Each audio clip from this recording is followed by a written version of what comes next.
Hi guys! Tuturuan ko kayo kung paano mag-install ng XAMPP tsaka NOTEPAD++. First step, pupuntahan niyo yung site na NOTEPAD++. Ayan. NOTEPAD++ downloader. Tapos, click download. Ayan. Tapos na-download ko na siya. Install na natin. Click yes. Click OK.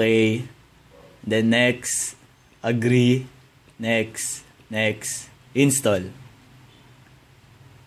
Finish. Na, okay na, di ba?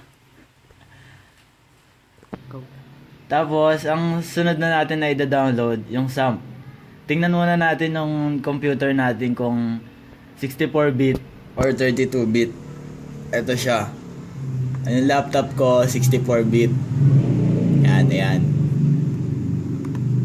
Tapos, punta tayo sa site ng XAMPP. Kasi ito sila. Yan. May XAMPP for Windows, Linux, OS. Ayan na. Okay na. Na-download ko na siya.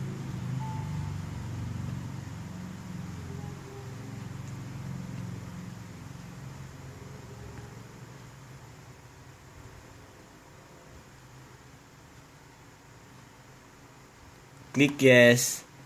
Okay. Then, setup na natin. Next.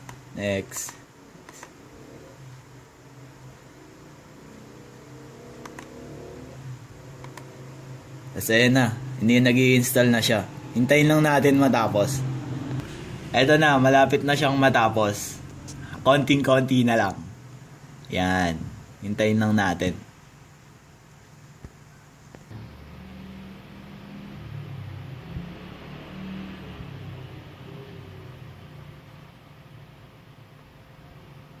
Yan, and then click finish. Save. Ayan na siya, lumabas na. Start natin. Yan. Okay na.